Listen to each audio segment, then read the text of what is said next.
Hello दोस्तों, कैसे हैं आप लोग? सभी ठीक होंगे। कल अपन ने पढ़ा था कि भाई व्हाट इज़ अकाउंटिंग, अकाउंटिंग का क्या मतलब है।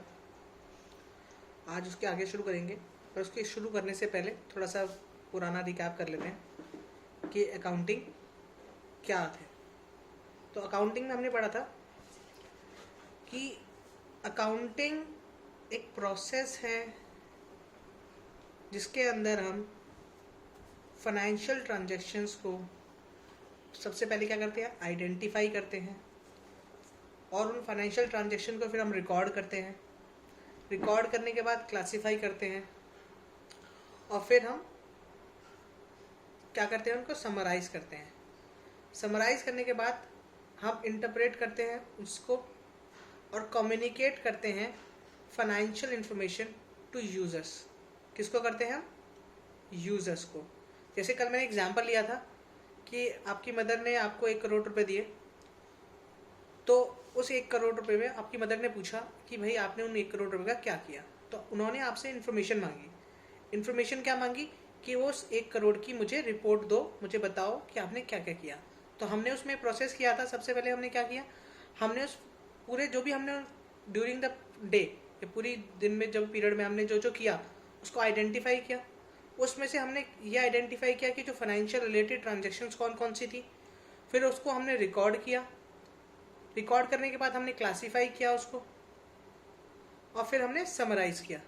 समराइज करने के बाद एक रिपोर्ट बन के आई थी। वो रिपोर्ट हमने कम्युनिकेट करी किसको? यूजर को। यूजर कौन थे?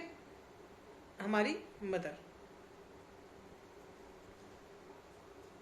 अब मैं बात करता हूं, एक चीज उसमें मैंने और बताई थी कि एक लैंग्वेज है, language of business. Since accounting is a medium of communication, it is called language of business.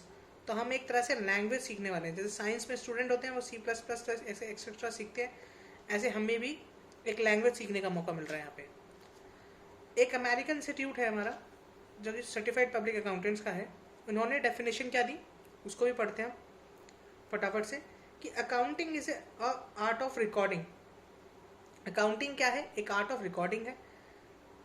Classifying and summarising in a significant manner in terms of money. किस में बात कर रहे हैं हम? Terms of money. Transaction and event which are in part at least of a financial character. कौन से transaction and event हमें चाहिए जो कि किस में हो? फाइनेंशियल करेक्टर के हों, मतलब मनी ओरिएंटेड हों। एंड इंटरप्रेटिंग द रिजल्ट दे रहा हूँ। उसके बाद हम क्या करते हैं, उसको रिजल्ट को इंटरप्रेट करते हैं कि हाँ भाई क्या रिजल्ट आया। जैसे अब हमने पढ़ा उसमें, हमने कल एग्जाम्पल में भी देखा था कि मदर ने, जो मैं एग्जाम्पल ले रहा हूँ कि मदर ने जिसमें हमसे रिपोर्ट मांगी, उस रिपोर्ट के रिजल्ट को हमने इंटरप्रेट करा। उन्होंने जब हमने रिपोर्ट उनको दी तो उन्होंने उसको क्या करा, इंटरप्रेट किया कि हाँ भाई तुमने एक्चुअल में करा क्या है, तुमने सही क्या गलत किया। वो अपने डिसीजन उसके बेसिस पे लेंगी आगे कि आगे तुम्हें पैसे देने हैं या नहीं देने, और देने हैं तो कितने देने हैं। सेम एक और राइटर है हमारे स्मिथ, उन्होंने भी सेम बात बोली कि accounting is a science of recording and classifying business transactions and even principle of financial character and art making significant summary analysis interpretation of those transaction event। Same बात बोल रहे हैं, ज़्यादा कुछ दिमाग दौड़ाने की जरूरत नहीं है इसमें। लास्ट है, लास्ट में भी वही बात आ रही है कि accounting is a process. Process है भाई, ठीक है, हमें पता है प्रोसेस है, हमने यही पढ़ा था कि प्रोसेस है। प्रोसेस किस किस का है? आइडेंटिफाई करना, मेजर करना, कम्युनिकेट करना, इकोनॉमिक इन्फॉर्मेशन। इकोनॉमिक इन्फॉर्मेशन मतलब पैसे से रिलेटेड चीज़ें। To permit inform judgement and decision by the users of information. ठीक है, ये हमने जो कल हमने पढ़ा था उसको हमने रिवाइज कर लिया फटाफट से। अब हम आगे पढ़ते हैं। आगे हम जो भी हम पढ़ेंगे वो सारा का सारा हमारा होगा ऑन द बेसिस ऑफ हमारी डेफिनेशन। ठीक है, तो सबसे पहले आज हम जो शुरू करने वाले हैं वो है हमारा, क्या है हमारा? Characteristics of accounting. क्या है हमारा? Characteristics of accounting. तो on the basis of definition जो हमने कल पढ़ी थी, और अभी हमने रिवाइज भी करी है, उसके बेसिस पे क्या क्या करेक्टरिस्टिक्स निकल के आते हैं। तो सबसे पहला करेक्टर अगर मैं बात करूं तो वो है क्या, identification of financial transaction and event. मतलब क्या है इसका, मतलब ये है कि अकाउंटिंग के अंदर हम क्या करते हैं, अकाउंटिंग के अंदर हम आइडेंटिफाई करते हैं फाइनेंशियल ट्रांजेक्शन्स और उससे रिलेटेड इवेंट्स। तो मैं इसके बाद पढ़ रहा हूँ फटाफट से कि accounting records only those transactions and event which can be measured in terms of money. तो कहने का मतलब क्या है, जो हमने कल भी पढ़ा था कि भाई अकाउंटिंग क्या है, अकाउंटिंग में सिर्फ और सिर्फ मनी रिलेटेड मैटर्स ही काउंट करते हैं, मनी ही इम्पॉर्टेंट है। अगर आप घर से कहीं जा रहे हो कोई फ़र्क नहीं पड़ता, वहाँ पे जाके आपने 100 रुपये खर्च कर दिए, वो हमारे लिए इम्पॉर्टेंट है। कोई आदमी बिजनेस करना स्टार्ट करता है, एक आदमी है, उसने बिजनेस स्टार्ट किया, तो ये क्या इम्पॉर्टेंट है, नहीं, अकाउंटिंग के लिए ये बात इम्पॉर्टेंट नहीं है। उसने बिजनेस में किसी एक पार्टी को 2 लाख रुपए दिए, वो इम्पॉर्टेंट है, वो अकाउंटिंग के लिए इम्पॉर्टेंट होगा, जो उसने 2 लाख रुपए एक दूसरी पर्सन को दिए हैं अपने बिजनेस के अंदर, उसको हम अकाउंटिंग में रिकॉर्ड करेंगे, ना कि उसने बिजनेस स्टार्ट किया उसको रिकॉर्ड किया जाएगा, क्योंकि उसकी रिकॉर्डिंग के लिए हमें क्या चाहिए, अमाउंट चाहिए, अमाउंट उसमें है ही नहीं। ठीक है, this involves identifying transactions and event that are part of economic activity. For example यहाँ पे देखो कि उन्होंने क्या रखा है, purchase of raw material, purchase of raw material और finished goods by a firm. आपने क्या करा, आपने कुछ कच्चा माल, रॉ मटेरियल मतलब होता है कच्चा माल, आपने कच्चा माल परचेज किया और आपने कुछ माल जो आपने तैयार किया हुआ माल था वो आपने फिनिश गुड्स मतलब होता है जो आपने माल तैयार कर दिया, आपने जो माल तैयार करा उसको आपने बेच दिया। तो जब आपने कुछ खरीदा या कुछ बेचा तो पैसे से रिलेटेड बात है। जब आपने किसी से कुछ खरीदा होगा या तो नगद खरीदा होगा या उधार खरीदा होगा, जब उधार खरीदा है तो आपको आज पैसे नहीं देने, लेकिन देने तो हैं। और जब आपने किसी को माल बेचा होगा तो या तो नगद बेचा होगा या उधार बेचा होगा, तो दोनों में पैसे की बात तो आई, कोई फ्री में तो किसी को कोई चीज़ बेचता नहीं है, खरीदता नहीं है। तो ये सारी ट्रांजैक्शन आपके लिए इम्पॉर्टेंट है और इनकी रिकॉर्डिंग करना आपको ज़रूरी है। तो सबसे पहला कैरेक्टर क्या बताया उन्होंने, identification of financial transaction and event. तो सबसे पहले आप क्या करते हो, आइडेंटिफाई करते हो, ये स्टेप बाय स्टेप चलेगा। डेफिनेशन जैसे आपको याद है सेम वैसे ही चलने वाला है कि सबसे पहले आइडेंटिफाई करो फाइनेंशियल ट्रांजेक्शन, उसके बाद क्या है, मेजरिंग द आइडेंटिफाइड ट्रांजेक्शन, मतलब accounting measure the transaction and event in terms of common measurement unit that is the currency of country। अब सपोज करो आपने क्या करा, आपने आपकी मदर ने आपको 1 लाख रुपए दिए थे, 1 करोड़ रुपए दिए थे एग्जाम्पल में। उस एग्जाम्पल में क्या हुआ, आपने क्या करा, उसमें से 50 लाख तो डॉलर में कन्वर्ट करा लिए, 50 इंडियन करेंसी में खर्च करा लिए।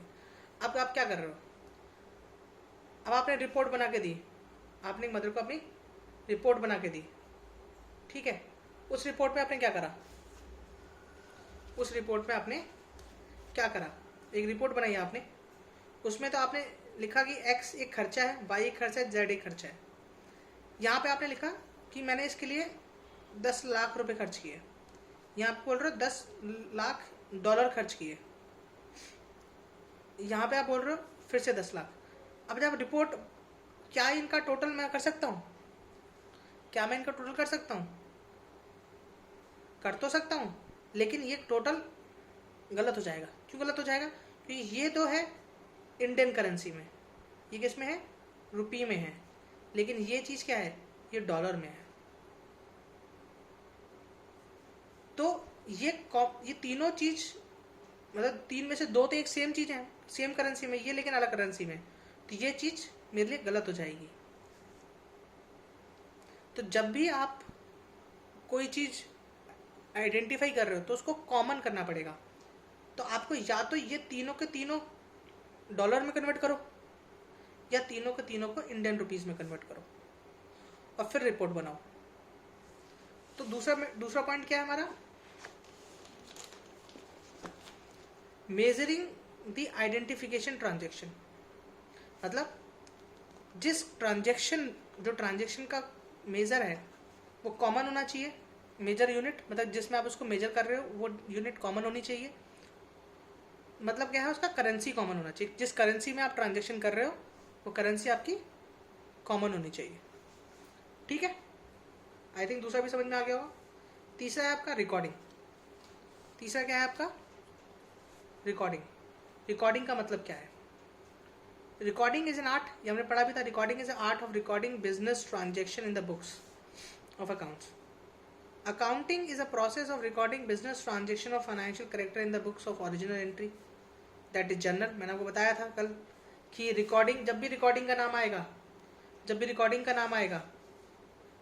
तो रिकॉर्डिंग का मतलब क्या है? Journal entry. रिकॉर्डिंग का मतलब क्या है? Journal entry. रिकॉर्डिंग का मतलब क्या है? रिकॉर्डिंग का मतलब क्या है? Journal entry. जर्नल एंट्री कैसे होती है, क्या होती है, इसका स्पेसिफिक चैप्टर है, वहां हम इसको पढ़ेंगे।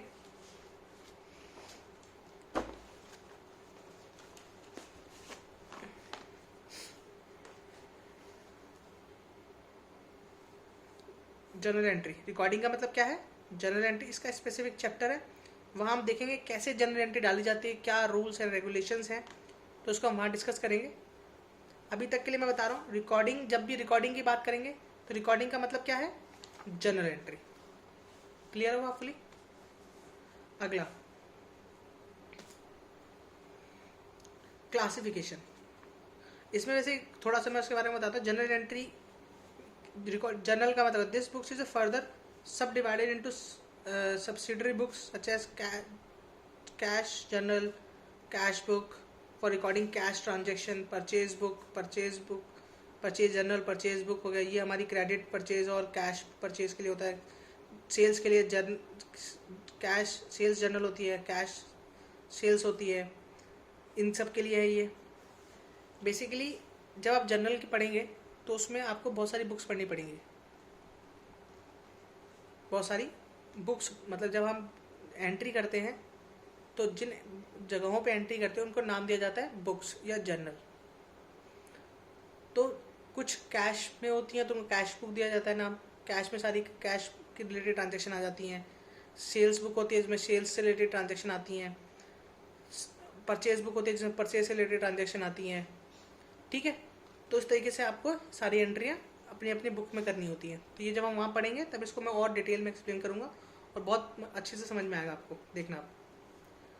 अगला है आपका क्लासिफिकेशन। क्लासिफिकेशन में मैंने आपको क्या बताया था कल कि क्लासिफिकेशन जब भी नाम आए, क्लासिफिकेशन का मतलब क्या है? Posting in ledgers. जब आप जर्नल एंट्री पास करोगे तो उस एंट्री को उठा के आपको कहाँ ले जाना पड़ेगा? इनके रिस्पेक्टिव लेजर्स। लेजर मतलब खाते, लेजर मतलब खाते। तो हर एक चीज़ का अपना अपना खाता होता है। उस जर्नल एंट्री को आपको उस खाते में ले जाना पड़ेगा। ठीक है, तो क्लासिफिकेशन मतलब classification is a process of grouping transaction और entries of one nature at one place. One nature at one place. अब जैसे मैंने बताया कि हर एक खर्चे का अपना एक खाता होता है, हर एक ट्रांजेक्शन का अपना एक खाता होता है, तो उस खाते में उस एंट्री को ले जाना पड़ेगा। तो हर एक एंट्री का अपना अपना ही खाता होगा, उसका अपनी अपनी जगह होगी जहाँ पे उसकी पोस्टिंग होगी, तो उसको बोला जाएगा क्लासिफिकेशन। इसके आगे थोड़ा सा और है, जैसे एग्जाम्पल में इन्होंने दे रखा है कि example in a Rahul account. एक राहुल है, सपोज आपने उसको कुछ पैसे दिए तो जनरल एंट्री डाली होगी आपने, उसकी रिकॉर्ड किया होगा उसको। जैसे आपने रिकॉर्ड कर दिया, रिकॉर्ड के बाद उसको क्लासीफाई कैसे करोगे? तो जो नाम, जितना खर्चा आपने उसके, जितना नाम में उसके पैसे डाला आपने, वो उठा के उसके लेजर में लेकर आओगे कि इतना उसके नाम पे चढ़ा दोगे। अब कैसे चढ़ाते हैं, क्या होता है, वो हम आगे सीखेंगे, पोस्टिंग कैसे करते हैं। ठीक है, बहुत ईजी है ये सब, सीरियसली बता रहा हूँ, बहुत ईजी है। आगे पढ़ते हैं। समराइजिंग। समराइजिंग का मतलब क्या है? अब आपने रिकॉर्ड कर दिया, क्लासीफाई कर दिया, अब उसकी बनाओ समरी। कहने का मतलब क्या है? It involves presenting the classified data. क्या? Classified data in a manner which is understandable and useful for internal as well external users of accounting statement. कहने का मतलब क्या है, आप जब आपने रिकॉर्डिंग कर ली, क्लासीफाई कर लिया, तो उसको करो समराइज। समराइज भी इस तरीके से करो, ऐसे नहीं खिचड़ी सी बना के दे दो, सामने वाले को समझ ही ना आ रहा हो कि भाई तुमने करा क्या है। जब आपकी मदर ने आपसे इन्फॉर्मेशन मांगी कि भाई आपने 1 करोड़ रुपए कहाँ बना, आपने एक पेज दिया, उस पर एक अमाउंट यहाँ लिखा है, एक अमाउंट यहाँ लिखा है, घुमा फिरा के खिचड़ी से बना के दे दी। उनको समझ ही नहीं आ रहा कि भाई एक्चुअल में तूने करा क्या है, कहना क्या चाहता तू मेरे से।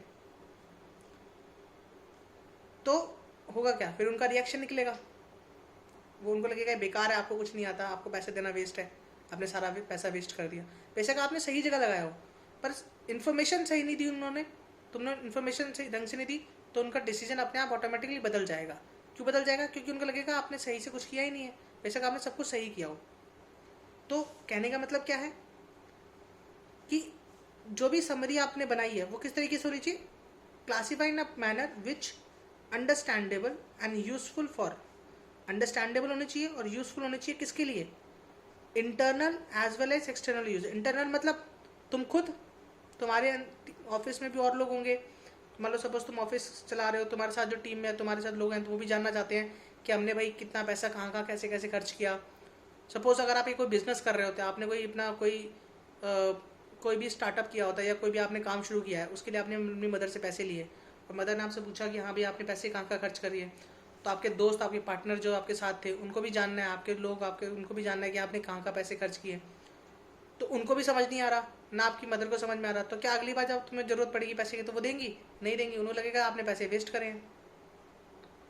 तो अंडरस्टैंडेबल होनी चाहिए इन्फॉर्मेशन और यूजफुल होनी चाहिए, ताकि उनको समझ में आए कि एक्चुअल में क्या हुआ है। तो ये प्रोसेस आपको कहाँ लेके जाता है, ट्रायल बैलेंस में, प्रॉफिट एंड लॉस अकाउंट में, बैलेंस शीट में, जिसको हम बोलते हैं फाइनल अकाउंट और फाइनेंशियल स्टेटमेंट। इसको हम दूसरे नाम से क्या जानते हैं, फाइनल अकाउंट्स और फाइनेंशियल स्टेटमेंट। ये हम आगे भी पढ़ेंगे। ये सारे एक तरह से मैं बात करूँ, ये सारे चैप्टर्स के नाम है। इन सब में क्या है, चैप्टर्स हैं। रिकॉर्डिंग के आपको जनरल लेजर सीखना पड़ेगा, जनरल अकाउंट, जनरल एंट्री सीखनी पड़ेगी, क्लासिफिकेशन का आपको पोस्टिंग सीखनी पड़ेगी, समराइजिंग के लिए आपको ट्रायल बैलेंस बैलेंस शीट सीखनी पड़ेगी, कैसे बनती है, क्या होता है उसके अंदर, profit and loss balance sheet बनाना कैसे करते हैं, वो सब हम आगे पढ़ेंगे, हमारे सब आगे चैप्टर्स हैं। अगला है एनालिसिस एंड इंटरप्रिटेशन। इसमें क्या होता है, जब आपने ये सारा काम कर लिया, ये सारा काम आपने कर लिया, आपने रिकॉर्ड कर लिया, आपने क्लासीफाई कर दिया, आपने समरी बना दी। अब समरी बना के हो क्या रहा है, समरी बना के उसको एनालाइज किया जा रहा है, उसको इंटरप्रिटेशन किया जा रहा है of financial data are carried out so that the user of financial data can make meaningful judgment of profitability and financial position of business। अब आपने सब कुछ तैयार कर लिया, आपने रिपोर्ट तैयार करके दी मदर को, तो वो क्या कर रही हैं, वो उसको यूज़ कर रही हैं ताकि वो समझ सके कि भाई आपने कितना प्रॉफिट कमाया, आपकी फाइनेंशियल पोजीशन क्या है, कि आप लॉस में तो नहीं जा रहे, ताकि वो फ्यूचर में अच्छे से प्लानिंग कर सकें कि तुम्हें और हेल्प करनी है या नहीं करनी है, या क्या करना है मुझे। ठीक है, तो इस चीज़ में हेल्प करने में के लिए भी ये इम्पॉर्टेंट होती है। अगला है communication. Finally the accounting function involves communication, communicating the financial data that is financial statement to users. अब जब सब कुछ रेडी हो गया, आपने सब कुछ तैयार कर लिया, आपने एनालिसिस भी बना लिया, इंटरप्रिटेशन भी कर ली, सब कुछ रेडी कर दिया, उसके बाद आप क्या करो, उनको कम्युनिकेट करो। किसको कम्युनिकेट करो, फाइनेंशियल यूजर्स को, जो फाइनेंशियल स्टेटमेंट आपके देखना चाहते हैं उनको दो। वो कौन कौन है, बहुत लोग हो सकते हैं, जैसे कि गवर्नमेंट को आपकी फाइनेंशियल स्टेटमेंट देखनी है, क्योंकि उनको टैक्स चाहिए आपसे। आपके बिजनेस में जिन्होंने पैसा लगा रखा है उनको चाहिए, ताकि वो देखें कि हमें और पैसा लगाना, क्या हम तुम्हारी कंपनी में पैसा लगाना सही था या नहीं था, वो सब चेक करने के लिए। और भी बहुत सारे लोग होते हैं, वो हम आगे देखेंगे। एग्जाम्पल्स मैंने 1-2 बताए आपके, ताकि वो अपने इन्फॉर्मेशन से अपने डिसीजंस को सही समय पे सही तरीके से ले सकें। तो वही बात लिखी उन्होंने, accounting information must be provided in a time presented to users so that appropriate decisions may be taken at a right time। सही डिसीजन सही समय पर ले सकें। तो करेक्टरिस्टिक्स ऑफ अकाउंटिंग का मतलब क्या है, करेक्ट, अभी मैं फटाफट से एक बार गो थ्रू कर लेते हैं। करेक्टरिस्टिक्स ऑफ अकाउंटिंग का मतलब क्या है, identification of financial transaction and financial event, identify करो कि फाइनेंशियल ट्रांजेक्शन फाइनेंशियल इवेंट क्या है। उसके बाद मेजरिंग द आइडेंटिफिकेशन ट्रांजेक्शन, मतलब ये यूनिट है आपकी जिसमें आपका आपका क्या हो रहा है, जो आपकी मेजर यूनिट है, मतलब जो करेंसी जिसके जिसके बेसिस पे आप उसको काम कर रहे हो, मतलब जिसके रिकॉर्ड कर रहे हो, वो सेम होनी चाहिए। मतलब अगर आप डॉलर में बना तो डॉलर में होनी चाहिए, या किसी और करेंसी में बना उस करेंसी में होनी चाहिए। एक करेंसी होनी चाहिए, 10-10 करेंसी आप यूज़ नहीं कर सकते एक साथ। रिकॉर्ड करना है उसको हमें, क्लासीफाई करना है उसको हमें, समराइज करना है, फिर हमें एनालाइज करना है उसको, एंड इंटरप्रेट करना है, और लास्ट में कम्युनिकेट करना है। किसको कम्युनिकेट करना है? यूजर्स को। होपफुली आपको समझ में आया होगा ये। आगे बढ़ते हैं। ऑब्जेक्टिव ऑफ अकाउंटिंग क्या है? अगला क्या है हमारा? Objective of accounting. क्या क्या फायदा है हमारा अकाउंटिंग, क्यों हम करना चाहते हैं ऑब्जेक्ट, मतलब अकाउंटिंग क्या है? मेंटेनिंग द रिकॉर्ड्स, पहला क्या है ऑब्जेक्टिव ऑफ अकाउंटिंग, क्या? Maintaining the accounting record. अब अकाउंटिंग करोगे, जब आप अकाउंटिंग करोगे तो उससे क्या होगा, आपके रिकॉर्ड्स मेंटेन होना स्टार्ट हो जाएंगे, ताकि आपको दिक्कत ना आए। आपसे कोई पूछने आए तो आप उसको रिपोर्ट टाइमली दे सको। ठीक है, अगला है हमारा, इसको मैं पढ़ देता हूँ। Objective of accounting to be record financial transaction and event of organisation in a books of accounts in a systematic manner following the principle of accounting. सबसे इंपॉर्टेंट क्या है? Following the principle of accounting. आप ऐसे नहीं कर सकते कि आप कुछ भी बनाओ कुछ भी लिख दो। आप जब बनाओगे उसको आपको प्रिंसिपल ऑफ अकाउंटिंग के अकॉर्डिंग करना पड़ेगा। प्रिंसिपल ऑफ अकाउंटिंग क्या है वो हम आगे पढ़ेंगे कि कैसे क्या होता है, कैसे करना है हमें। अभी तो फर्स्ट टाइम है, आपको भी नहीं पता होगा कैसे करते हैं, बाकी ये कि आप धीरे धीरे सीख जाओगे। Determining the profit and loss, ये सबसे इंपॉर्टेंट बात है। आप कोई सपोज कर आप कोई बिजनेस कर रहे हो और आपको ये आपके पास करोड़ों रुपए आते हैं, करोड़ों रुपए जाते हैं, आपको पता ही नहीं कितना प्रॉफिट है। 150 रुपये के में तो आप निकाल सकते हो कि जो आपने 100 रुपये आपने कमाए, 50 खर्च किए, 50 का प्रॉफिट, सिंपल सी बात है। लेकिन जो जिसके यहाँ रोज का ही करोड़ों रुपए का आना जाना हो रहा है, या जिसके यहाँ लाखों रुपए की रोजाना डीलिंग हो रही है, उस बेचारे को क्या पता कि कितना प्रॉफिट हुआ। लाखों मतलब 100 हज़ारों लोग काम कर रहे हैं उसके अंडर, उसको कैसे पता लगेगा प्रॉफिट कितना आया कितना नहीं आया। तो उसके लिए उसमें क्या करना पड़ेगा? अकाउंटिंग करनी पड़ेगी। अकाउंटिंग के बाद क्या करना पड़ेगा? समरी बनानी पड़ेगी। अकाउंटिंग के तो समरी बनानी पड़ेगी जिसका नाम है income statement, trading and profit and loss account बनाना पड़ेगा, ताकि उसको पता लग सके कि भाई कितना प्रॉफिट आया। प्रॉफिट एंड लॉस बनाएगा तब उसको पता लगेगा कि कितना प्रॉफिट आया। पढ़ते हैं जरा इसको एक बार। Another objective of accounting is to determine the net result of transactions for a period. Period मतलब एक स्पेसिफाइड पीरियड हो सकता है, एक साल, अगर आपने मोस्टली एक साल होता है हर जगह पे। क्या हम एक साल की अकाउंटिंग करते हैं, हर एक साल की अपनी अलग अलग अकाउंटिंग होती है। उस एक साल के अंदर आपने कितना प्रॉफिट कमाया उसकी रिपोर्ट बनाया।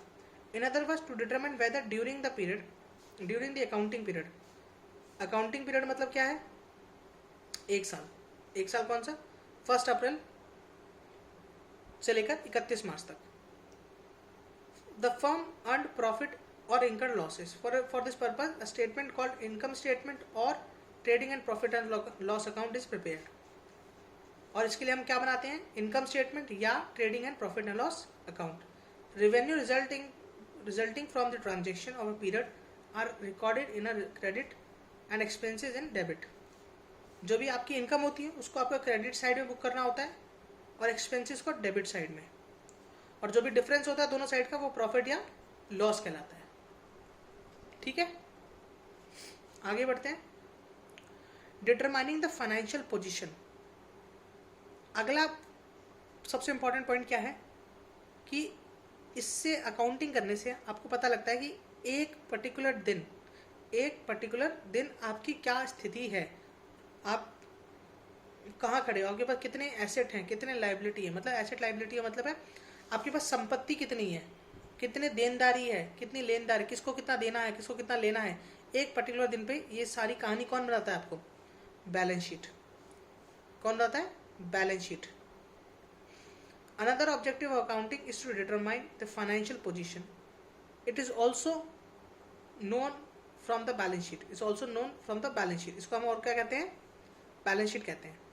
Financial position of the business is as relevant for the user of financial statement. और सबसे बड़ी बात क्या है, financial position of business is as relevant for the user of financial statement as a income statement that is profit and loss account in case of companies. मतलब क्या है, जितना आपके लिए ये जानना जरूरी है कि आपकी प्रॉफिट एंड लॉस कितना हुआ आपको, उतना ही आपका ये जानना जरूरी है कि आप पर्टिकुलर डे पे आपकी फाइनेंशियल पोजीशन कितनी है। क्लियर है आपको? अगला पॉइंट है हमारा फैसिलिटेटिंग द मैनेजमेंट। और सबसे बड़ी बात क्या है, ये मैनेजमेंट को हेल्प करती है। ये मैनेजमेंट को हेल्प करती है। किस चीज़ में हेल्प करती है? डिसीजन मेकिंग में, इफेक्टिव कंट्रोल में, बजट बनाने में, फोरकास्टिंग करने में। फोरकास्टिंग मतलब होता है फ्यूचर में जो भी आप डिसीजन लेने वाले हैं उसके लिए, फ्यूचर में क्या होने वाला है कैसे, उसको डिसाइड करने के लिए आपको ये सब डिसीजन हेल्प करते हैं। क्योंकि अगर आपको लॉस हो रहा है, कंटिन्यूस लॉस हो रहा है, तो आप ऐसे बिजनेस को चलाओगे थोड़े ना, या आप सोचो देखोगे कि भाई क्यों लॉस हो रहा है, क्या हो रहा है, क्या प्रॉब्लम आ रही है, तो वो सब को रिजॉल्व करने में आपको हेल्प करेगा।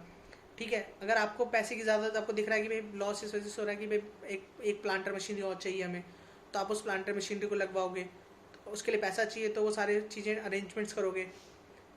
तो ये सारी चीज़ों के लिए आपको ये सारी हेल्प्स करती, फाइनेंशियल पोजीशन आपकी हेल्प करती है, बैलेंस शीट हेल्प करती है। और अगर आप अकाउंटिंग नहीं करोगे तो आपको ये सब कैसे पता लगेगा?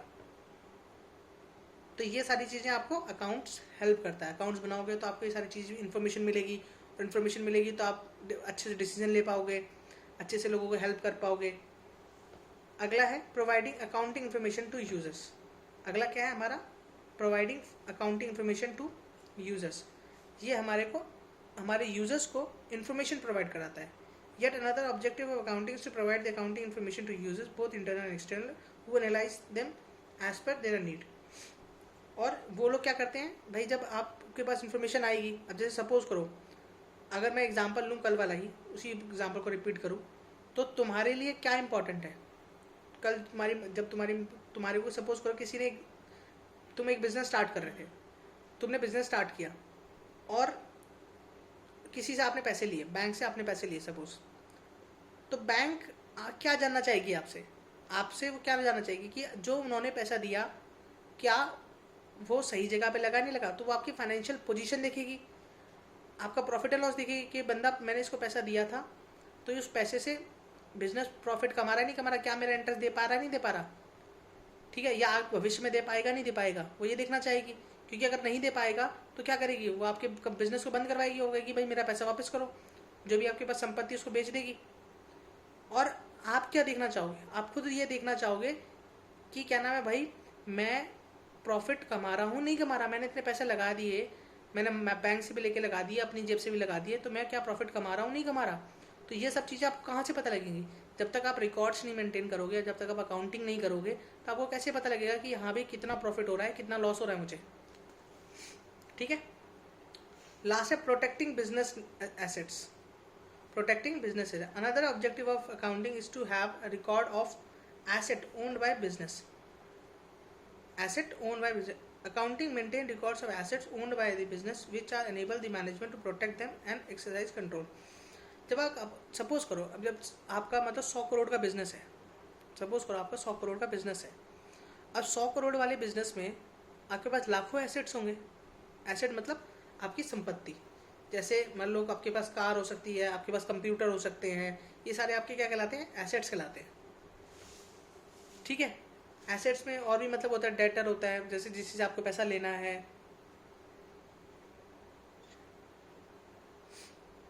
आपको पैसा लेना है, या मतलब आपको क्या नाम है उसका, किसी को आपने एडवांस दे रखा है, बहुत सारे लोग हो सकते हैं।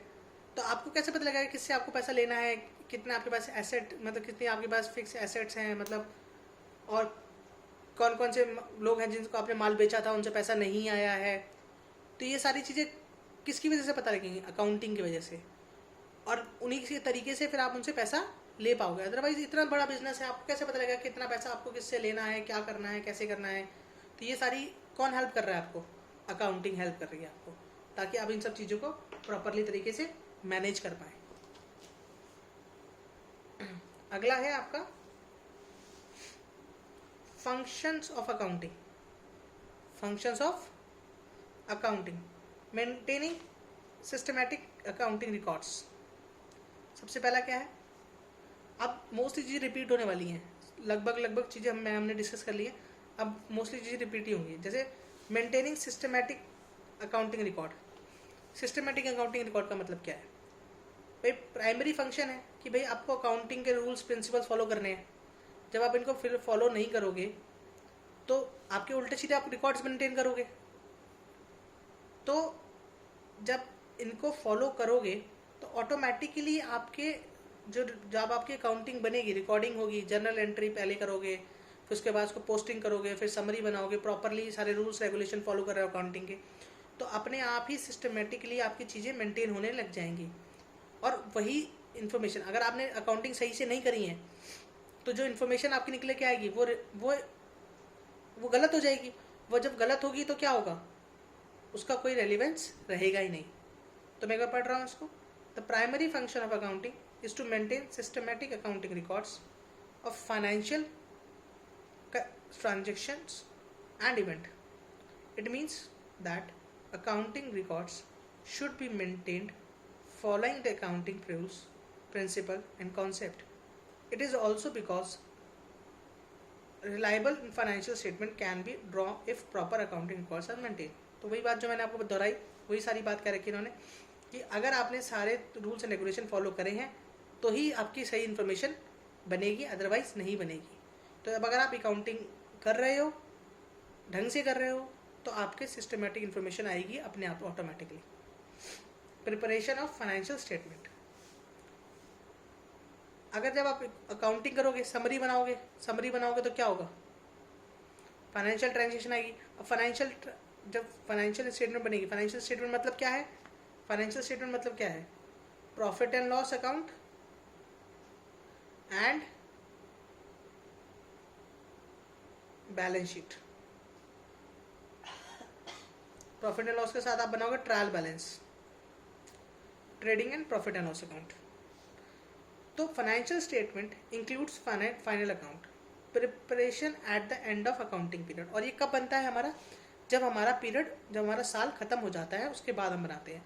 It includes income statement, that is profit and loss account, और पोजीशन स्टेटमेंट। पोजीशन स्टेटमेंट मतलब क्या है, बैलेंस शीट, कि एक पर्टिकुलर दिन पे आपकी क्या पोजीशन है। It is important function. Balance sheet में बेसिकली मैं बताता हूँ बैलेंस शीट में होता क्या है।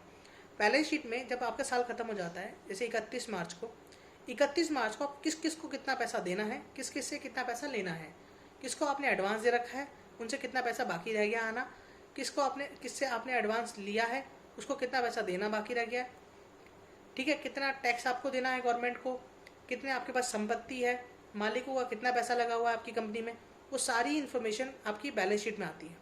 और उस बैलेंस शीट की डेट कौन सी, जैसे 31 मार्च की डेट है तो 31 मार्च को किस किस का कितना कितना बैलेंस है आपके पास, किसको कितना, वो सारी इन्फॉर्मेशन आपकी उसमें आ रही होगी।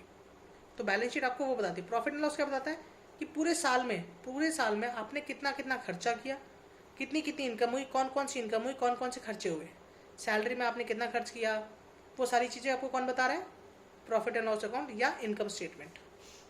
ठीक है, it is important function of accounting because the financial transactions. और ये क्या कर रही है आपकी, ये क्या कर रहा है आपका, ये आपको बता रहा है कि आपकी परफॉर्मेंस कैसी है, कि मतलब आपने कितना प्रॉफिट एंड लॉस कमाया पूरे साल में और क्या फाइनेंशियल पोजीशन है आपकी eight the end of the financial year. तो ये दोनों की दोनों चीज़ें इंपॉर्टेंट किस लिए हैं, ताकि यूज़र्स को पता लगे। अगर एक बताओ, सपोज करो मैंने आपकी कंपनी में पैसा लगा रखा है, तो मुझे जानना ज़रूरी है ना कि भाई मेरा पैसा वापस आएगा नहीं आएगा, और मेरा पैसा वापस कब दे पाओगे आप, जब आप प्रॉफिट कमा रहे होंगे। लॉस करने वाला बंदा मेरा पैसा वापस कैसे कर सकता है। दूसरी बात, आपकी स्थिति खराब है, मतलब आपके पास कोई एसेट ही नहीं है, आपके पास किसी से पूरे साल में आपने 5 लाख रुपए कमाए, मैंने आपको मान लो 1 लाख रुपए दिया था, आपने 5 लाख रुपए प्रॉफिट कमा लिया, लेकिन आपके पास कहीं से पैसा आना नहीं, कहीं जाना नहीं, और आप मुझे भी पैसा नहीं दे रहे हो, तो मैं पूछूंगा ना भाई मुझे पैसा क्यों, आपको पैसा पड़ा हुआ है तो मुझे पैसा दो ना। तो मेरे लिए तो बहुत अगर आप दोबारा मेरे से प्रॉफिट भी है, सब कुछ है, और आप मेरे से पैसा मांगने आते हो अगले साल तो मैं आपको मना कर दूंगा कि भाई आपके पास ऑलरेडी पैसा पड़ा हुआ है, मेरे से पैसा क्यों मांग रहे हो, तो मैं आपको पैसा नहीं दूंगा। या मुझे लगता है कि हाँ भाई मुझे ब्याज लगा के आप इतना पैसा दे दोगे कि हाँ भाई मुझे पैसा देना चाहिए, आप बहुत ज़्यादा प्रॉफिट कमा रहे हो, बहुत अच्छी कंपनी हो, तो मैं आपको पैसा भी दूंगा उसी बेसिस पे। और वो सारा डिसीजन मैं कैसे ले पा रहा हूँ, आपकी बैलेंस शीट और प्रॉफिट एंड लॉस अकाउंट को देखकर। ठीक है, अगला मीटिंग लीगल रिक्वायरमेंट। अगला क्या है आपका, मीटिंग लीगल रिक्वायरमेंट। इसमें क्या हो रहा है, accounting records are accepted as evidence. Legal requirement मतलब क्या है, कानून। लीगल रिक्वायरमेंट मतलब क्या है, कानून। अब जैसे कि मैं बात करूं इनकम टैक्स या कंपनी लॉ या जीएसटी, आपने इनके बारे में पढ़ा होगा। इनमें आपको इनकम टैक्स के अंदर आपको टैक्स जमा कराना होता है। टैक्स जमा कराने के लिए आपको क्या चाहिए, प्रॉफिट चाहिए, तो प्रॉफिट के ऊपर आपको टैक्स जमा कराना होता है।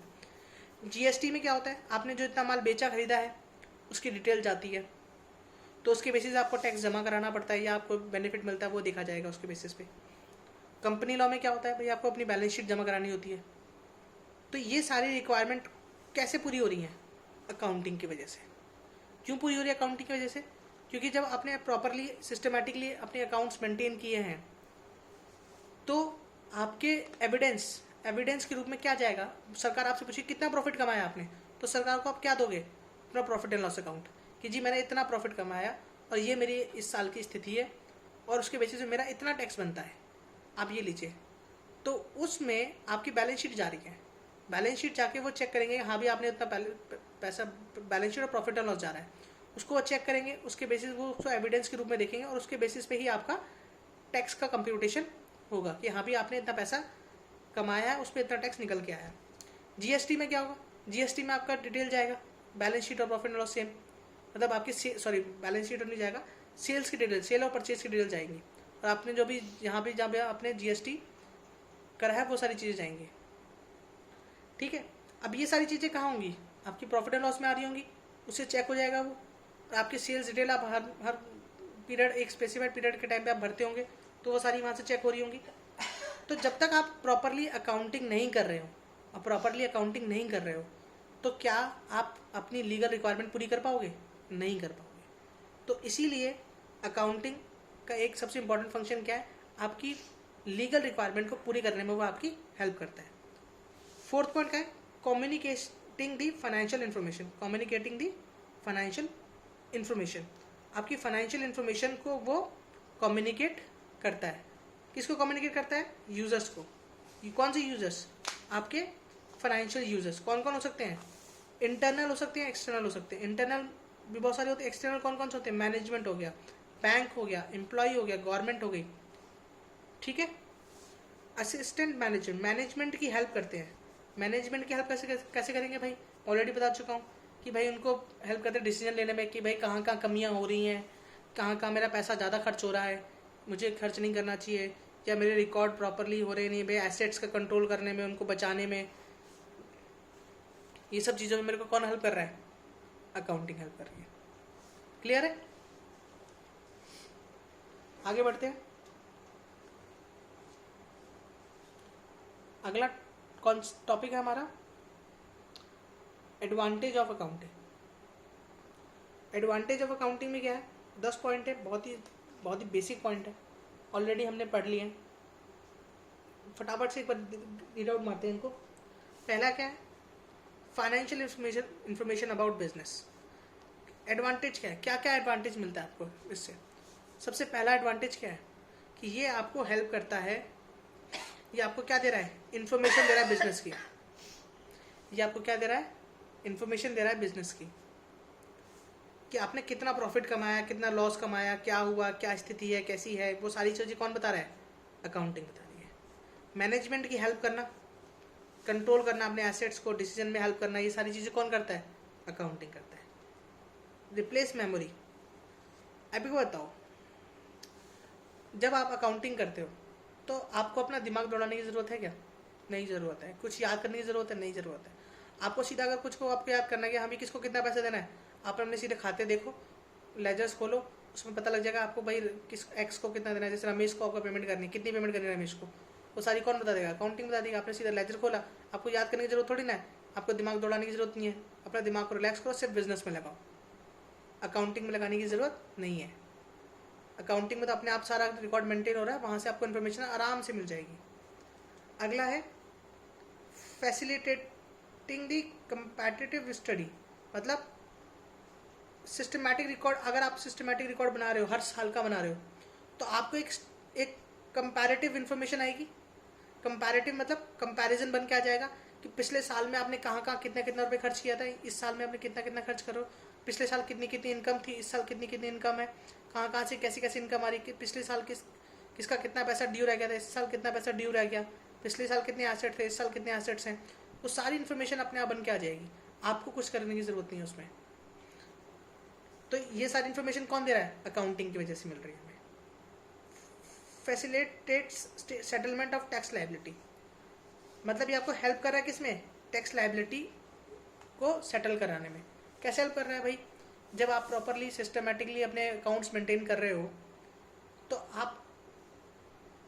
आपके प्रॉपरली टैक्स कैलकुलेट हो जाएगा, इनकम टैक्स। अब जब आपका सही से प्रॉफिट कैलकुलेट हो गया, तो उस पर कितना टैक्स निकालना है वो अपने आप निकाल सकते हैं हम। जीएसटी की हमारी जितनी भी कंप्लाइंसेस है, वो सारी लाइबिलिटी हमारी पूरी हो जाएंगी, क्योंकि हमने सही से हमने सेल्स बुक करी है, हमने सही से परचेज बुक कर रखी है, हमने सारे खर्चे सही से बुक कर रखे हैं, तो वो भी सब ऑटोमेटिकली से ढंग से होगा। अगला है facilitate loans. Loan is granted by bank and financial institution on the basis of growth potential which is supported by the performance. Accounting makes available information with respect to performance. अभी को बताओ, आप बैंक के पास गए, पहली बार आप bank के पास गए, बैंक को आपने बताया कि जी मैं ये करने वाला हूँ, आपने रिपोर्ट बना के बैंक को दी, बैंक को लगा कि हाँ भाई बंदा कैपेबल है, बैंक कर सकता है, तो उसने अपने ऑटोमेटिकली आपको पैसे दिए। अब आप क्या हुआ कि भाई नेक्स्ट ईयर या 2 साल 3 साल बाद आपको तो लगा कि हाँ भाई मुझे थोड़ी पैसों की और ज़रूरत पड़ रही है, क्योंकि हो सकता है, पॉसिबल है कि भाई पैसे की ज़रूरत पड़े, क्योंकि नया नया बिजनेस है, जरूरत ना एकदम से करोड़ों रुपए करने लग जाए। तो आप दोबारा बैंक के पास गए। अब बैंक क्या दिखेगा, बैंक आपके फाइनेंशियल्स देखेगा कि आपने जो बोला था 3 साल पहले, क्या वो आपने कुछ करा, उसके आगे बढ़े हो कि भाई डूबते जा रहे हो। अगर आप डूबते जा रहे हो तो वो आपको पैसा नहीं देगा। अगर आप ग्रोथ कर रहे हो, थोड़ी बहुत ग्रोथ, पहले तो जब 3 साल पहले आप 0 पे थे, इस बार आपने कुछ कमाया, नेक्स्ट ईयर फिर कुछ ज़्यादा कमाया, उसके बाद फिर ज़्यादा कमाया, वो कहाँ से मिल रहा है, अकाउंटिंग से। अगर आप अकाउंटिंग नहीं कर रहे हो तो क्या ये रिपोर्ट आप बना पाते, नहीं बना पाते।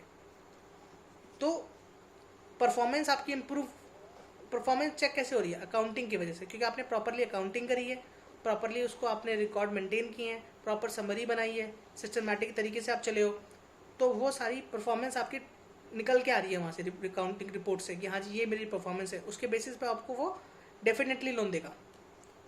एविडेंस इन कोर्ट, अगर आपकी फाइनेंशियल स्टेटमेंट सही है और कल को कोई लिटिगेशन आता है, कोई केस आपका लगता है कोर्ट में, तो वहाँ आप अपनी बैलेंस शीट को रख सकते हो, अगर आपकी सही से सिस्टमेटिक रिकॉर्ड आपने मेंटेन किए हैं, एक्सेप्ट हो गए आपके।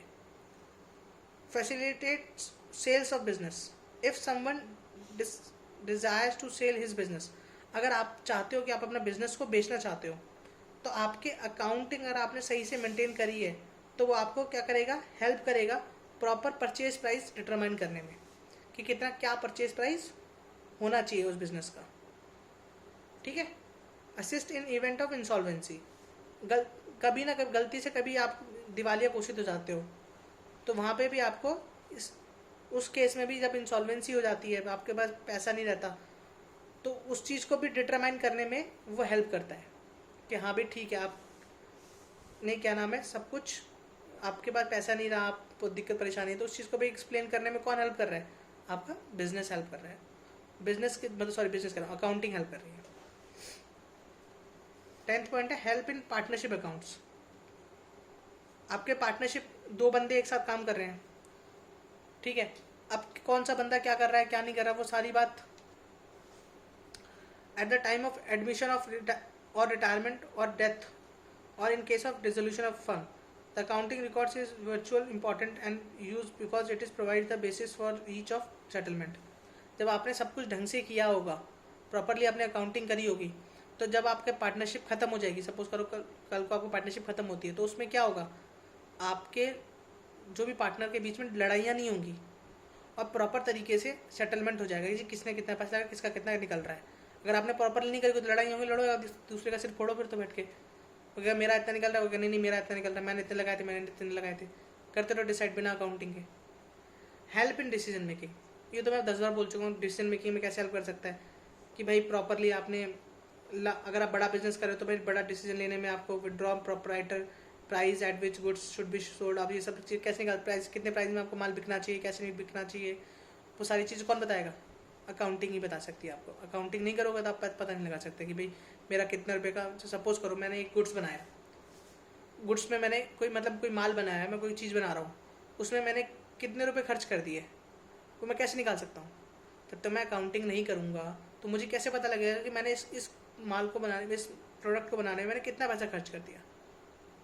क्लियर है। अब बात आती है लिमिटेशन की। जब अच्छाइयाँ तो बुराइयाँ तो होंगी होंगी,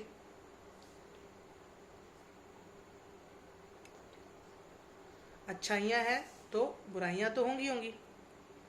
अब बुराइयाँ कैसे निकालेंगे, बुराइयाँ भी तो हैं, चलो वो देखते हैं बुराइयाँ क्या है। Accounting is not fully extract, accounting एक पूरा का पूरा एक्सट्रैक्ट नहीं है। Accounting is not full extract in split of fact that most transaction are recorded on the basis of evidence, yet some estimates are also made for a certain profit or loss, for example estimating the useful life of an asset, providing doubtful debts, net realizable value of closing stock etc. देखो क्या कहना चाहता है, मैं exactly समझाता हूँ थोड़ा सा, कि जब हम अकाउंटिंग करते हैं ना, तो अकाउंटिंग करते समय कुछ चीज़ें ऐसी होती हैं जो हम एस्टिमेट करते हैं, जो कि रियल नहीं होती हैं। जैसे कि मैं एग्जांपल लूँ कि जैसे सपोज करो मैं कोई मशीन लेकर आया, अब मशीन मान लो मैं 1 लाख रुपए की लाया, अब वो मशीन में कितने साल तक चलाऊंगा, ये मुझे जिस साल में मैं लेकर आया उस साल में मुझे डिसाइड करना होता है कि जी मैं इस मशीन को 2 साल चलाऊंगा, 4 साल चलेगी, 5 साल चलेगी, मतलब उसकी लाइफ मुझे डिसाइड करनी होती है। मैंने उसकी लाइफ डिसाइड कर ली, मान लो 10 साल। अब 10 साल में एक लाख रुपए को 10 साल में मैं 10,000 रुपये करके ख़त्म करूँगा, अपने प्रॉफिट एंड लॉस अकाउंट में डालूंगा। उसको हम बोलते हैं डेप्रिसिएशन। क्या बोलते हैं? डेप्रिसिएशन। और दूसरा बात, एक और एग्जांपल लेता हूँ कि जैसे यहाँ पे लिखा है डाउटफुल डेट्स। क्या होता है कि मेरे जिनको मैं माल बेच रहा हूँ, ऐसा होता है कि भाई हमें पता होता है कि भाई कुछ माल तो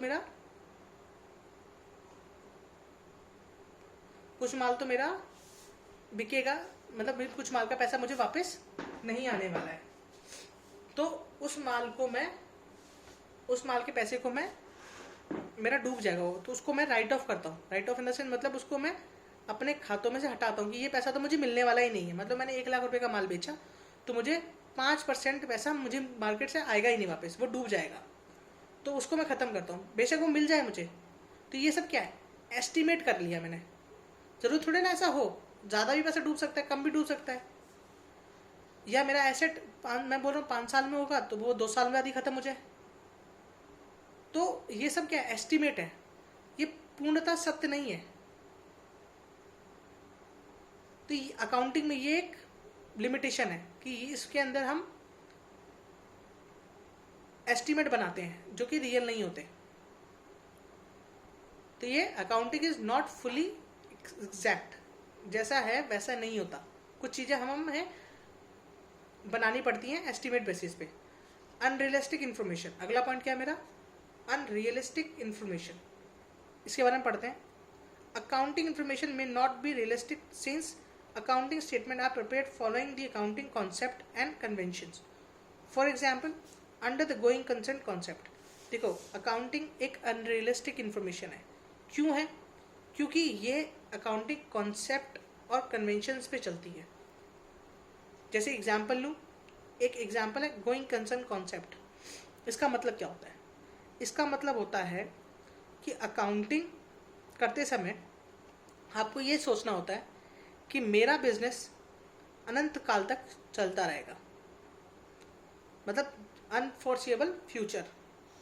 accordingly asset are recording at a cost and depreciated over the their life of year, और इसीलिए हम डेप्रिसिएशन लगाते हैं। अभी मैं जो एग्जांपल लिया था, जैसे मान लो मैं कॉस्ट, मेरा 10 लाख रुपए की कॉस्ट है एसेट की, मैं 1 लाख रुपए का एसेट खरीद के लाया, 10 साल मैंने लाइफ मानी और उसको मैंने 10 साल तक अपने P&L में डालता गया, राइट ऑफ करता गया। तो वो सब किसकी वजह से हो रहा है? गोइंग कंसर्न की वजह से हो रहा है। ठीक है, कि मेरा बिजनेस चलता रहेगा, 10 साल तक चलेगा, 10 साल तक मैं करता हूँ। जरूरी थोड़ी ना, मान लो कल को बंद हो जाए, अगले साल ही बंद हो जाए, या इसी साल बंद हो जाए, कोई निश्चितता तो ना, रियलिस्टिक थोड़ी ना है। अब हम मान के चल रहे हैं, अब कुछ भी हो सकता है। ठीक है, तो अनरियलिस्टिक इन्फॉर्मेशन होती है इसमें। अगला है मेरा accounting ignore the quantitative element. Accounting ignore the qualitative element, मतलब अकाउंटिंग किस पे फोकस करता है? Only and only money. ना वो किसी स्किल पे फोकस करता है, ना किसी क्वालिटी पे फोकस करता है। वो मैनेजमेंट की कोई क्वालिटी, कोई स्टाफ, इंडस्ट्री रिलेटेड इन्फॉर्मेशन, वो किसी पे भी सबको इग्नोर करता है। वो कहता है सिर्फ और सिर्फ मुझे पैसे से मतलब है, पैसा पैसा करता है बस। वो सिर्फ पैसा ही रिकॉर्ड होगा, उसके अलावा कोई चीज़ रिकॉर्ड नहीं होगी। फोर्थ पॉइंट है accounting ignore the effect of price level changes. Accounting क्या करता है? अकाउंटिंग इग्नोर करता है, किसको इग्नोर करता है? प्राइस लेवल चेंजेस को। मतलब मैं इसको पढ़ता हूँ एक बार थोड़ा सा। Accounting statement are prepared at historic cost. किस पे करते हैं हम? Historic money as a measurement unit. Money क्या है? हमारी मेजरमेंट यूनिट है। Change in the value frequently, it does not remain stable. मतलब कहने का मतलब क्या है? आज मान लो मैं 1 लाख रुपए की कोई चीज़ लाया हूँ, कल वो 1 लाख रुपए की तो होने वाली नहीं है, ऊपर नीचे होगा प्राइस। तो लेकिन अकाउंटिंग उसको चेंज नहीं करता, वो जैसा है उसी पे उसको रिकॉर्ड करने को बोलता है। Accounting however presume that value of money remain stable. तो वैल्यू ऑफ मनी क्या रहेगी? स्टेबल रहेगी अनलेस प्राइस लेवल चेंज। मतलब जैसे सपोज करो आज कोई चीज़ 1 लाख रुपए की आ रही, क्या वो कल भी 1 लाख रुपए की आएगी? नहीं, सस्ती हो जाएगी या महंगी हो जाएगी।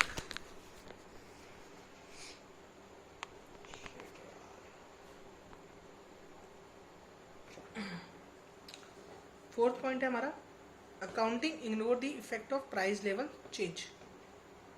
अकाउंटिंग क्या करता है हमारा?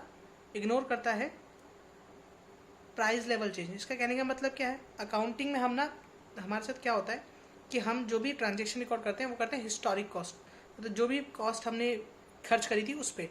प्राइस को हम उसको चेंज नहीं करते। अब over the period of life क्या होता है कि भाई कोई आज मान लो 10 रुपये की चीज़ थी, कल को वो 5 रुपये की रह जाए या 20 रुपये की हो जाए, उससे अकाउंटिंग को कोई लेना देना नहीं है।